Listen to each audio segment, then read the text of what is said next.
राजी करना, खुश करना मकसद है तो हमें सवाब भी पूरा मिलेगा।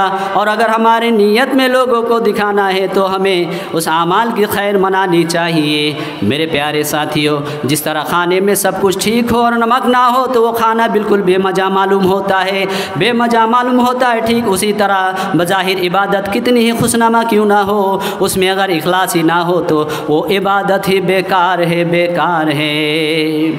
इन्नल हम्दुलिल्लाहि नहमदुहु व नस्तईनुहु व नस्तगफिरुहु व नु'मिनु बिही व नतवक्कलु अलैहि व नऊज़ु बिल्लाहि मिन शुरूरि अनफुसिना व मिन सय्यिआति अमालिना मन यहदिल्लहु फला मुदिल्ल लहु व मन युद्लिल्हु फला हादिय लहु व अशहदु अन ला इलाहा इल्लल्लाहु वहदहु ला शरीका लहु व अशहदु अन्ना मुहम्मदन अब्दुहु व रसूलुहु।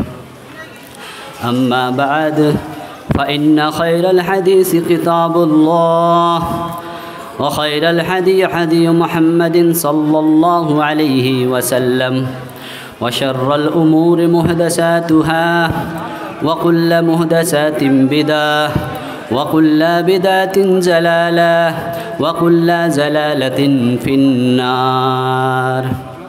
मैं इस दीनी मजलिस की मुनक्किद करने की तौफ़ीक़ अता फ़रमाएँ अल्लाह रब्बुल आलमीन ने, इसलिए उनका शुक्रिया अदा करते हुए हम कहते हैं अल्हम्दुलिल्लाह।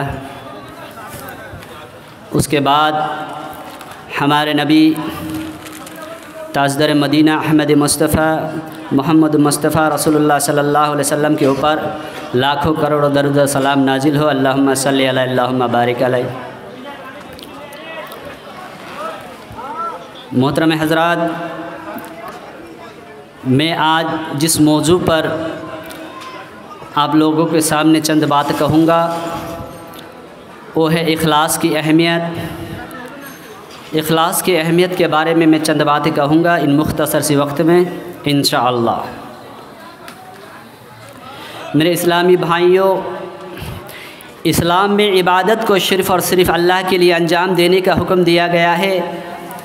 चाहे वो नमाज हो या रोज़ा, हज हो या ज़कात, चाहे कोई भी इबादत हो, अगर हमारी नीयत में अल्लाह को राज़ी करने के अलावा अल्लाह को खुश करने के बजाय कुछ और हो तो इबादत ना कि सिर्फ बेकार साबित होगी बल्कि वो हमारे लिए उल्टा उबाल बन जाएगी, जहन्नम बन जाएगी। इसीलिए मुस्नद अहमद की एक हदीस में रसूल अकरम सल्लल्लाहु अलैहि वसल्लम फरमाते हैं कि जिसने दिखावे के लिए नमाज पढ़ा उसने शिरक किया और जिसने दिखावे के लिए रोज़ा रखा उसने भी शिरक किया। मेरे प्यारे भाइयों, ज़रा गौर कीजिए, दिखावे की नमाज और रोज़ा को शिरक से ताबीर किया जा रहा है, क्योंकि जब इबादत अल्लाह के लिए है तो इसमें किसी बंदे को दिखलाने का मतलब ये है कि हमने उस इबादत में उस बंदे को भी शरीक कर लिया, उस इबादत में उस बंदे को भी शरीक कर लिया। दिखावे की इबादत उस बंदे के लिए हो गया। इमाम बुखारी ने पहली रिवायत में नक़ाली की है, बुखारी शरीफ के हदीस में, इन्नमल आमाल बिन्नियात, सारे आमाल का दारो मदार नीयत पर है, सारे आमाल का दारो मदार नीयत पर है। अगर हमारी नीयत अल्लाह को राज़ी करना, अल्लाह को खुश करना है, हमारे नीयत में अल्लाह को राज़ी करना, खुश करना मकसद है तो हमें सवाब भी पूरा मिलेगा। और अगर हमारी नीयत में लोगों को दिखाना है तो हमें उस आमाल की खैर मनानी चाहिए। मेरे प्यारे साथियों, जिस तरह खाने में सब कुछ ठीक हो और नमक ना हो तो वो खाना बिल्कुल बेमज़ा मालूम होता है, बेमज़ा मालूम होता है। ठीक उसी तरह बज़ाहिर इबादत कितनी ही खुशनुमा क्यों ना हो, उसमें अगर इखलास ही ना हो तो वो इबादत ही बेकार है, बेकार है।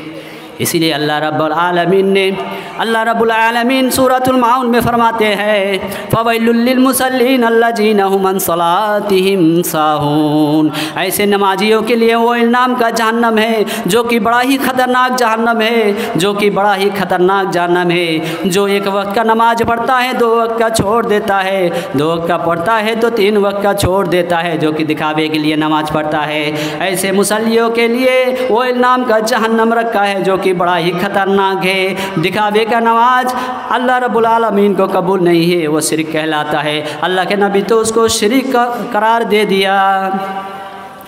मुस्लिम शरीफ की एक हदीस में अल्लाह के नबी रसूल अकरम सल्लल्लाहु अलैहि वसल्लम फरमाते हैं कि कल क़यामत के दिन सबसे पहले जिन लोगों का हिसाब होगा उनमें से एक वो लोग भी होंगे जो दुनिया में शहीद हुआ होगा। उनको अल्लाह के सामने लाया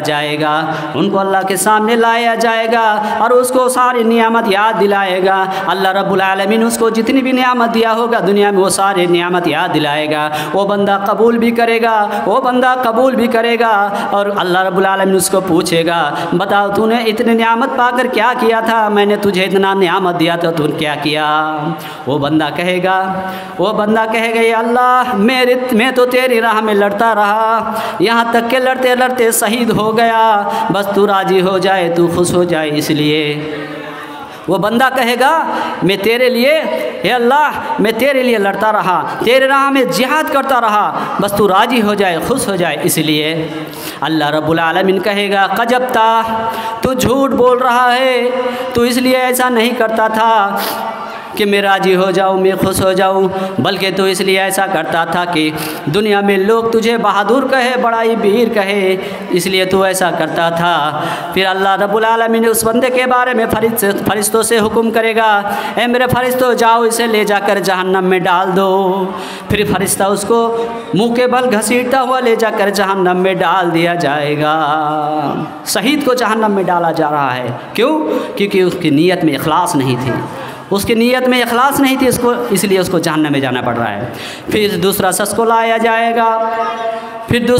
लाया जाएगा जो कि आलिम दीन था, दीन का इल्म सीखा था और लोगों को भी सिखाता था, जो कारी था, इमाम था, उसको लाया जाएगा। उसके बाद अल्लाह रब्बुल आलमीन उसको भी अपने सारे नियामत याद दिलाएगा।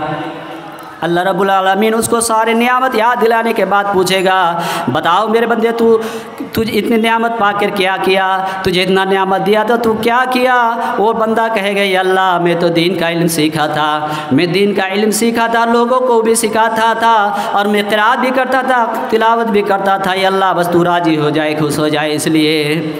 अल्लाह रब्बुल आलमीन कहेगा कजबता, तू तो झूठ बोल रहा है, तू इसलिए नहीं ऐसा करता था कि मैं राज़ी हो जाऊँ, खुश हो जाऊँ, बल्कि तू इसलिए ऐसा करता था कि दुनिया में तो लोग तुझे बड़ा आलिम कहे, बड़ा दीनदार कहे, बड़ा कारी कहे, इसलिए तू ऐसा करता था। फिर उसके बारे में अल्लाह रब्बुल आलमीन फरिश्तों से हुक्म करेगा, ऐ मेरे फरिश्तों जाओ इसे ले जाकर जहन्नम में डाल दो। फिर फरिश्ता उसको घसीटता हुआ, मुँह के बल घसीटता हुआ ले जाकर जहन्नम में डाल देगा। उसके बाद तीसरा शख्स को भी लाया जाएगा जो कि बड़ा ही मालदार था, दुनिया में अल्लाह रब्बुल आलमीन उसको बड़ा माल धन दौलत से नवाजा था, उसको भी लाया जाएगा। फिर अल्लाह रब्बुल आलमीन उसको अपने सारे नियामतों के बारे में याद दिलाएगा। उसको सारे नियामत याद दिलाने के बाद पूछेगा, बताओ तूने नियामतों को पाकर क्या किया था दुनिया में, और तुझे 60-70 साल की ज़िंदगी में तूने क्या किया?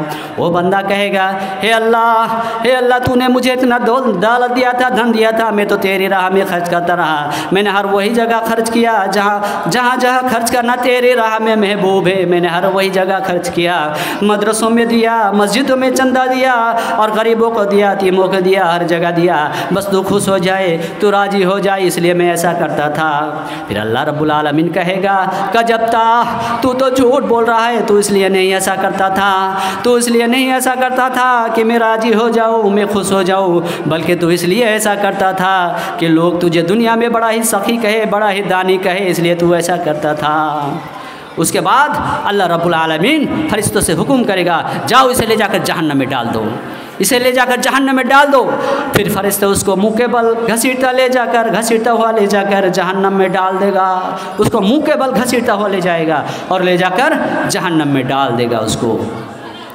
मैं यह कहना चाहता हूँ कि कोई भी अमाल करो, कोई भी इबादत करो, बस इखलास होना चाहिए उसमें, लोगों को दिखाने के लिए नहीं होना चाहिए। लोगों को दिखाने के अलावा इबादत अल्लाह की राह में कबूल नहीं होता है।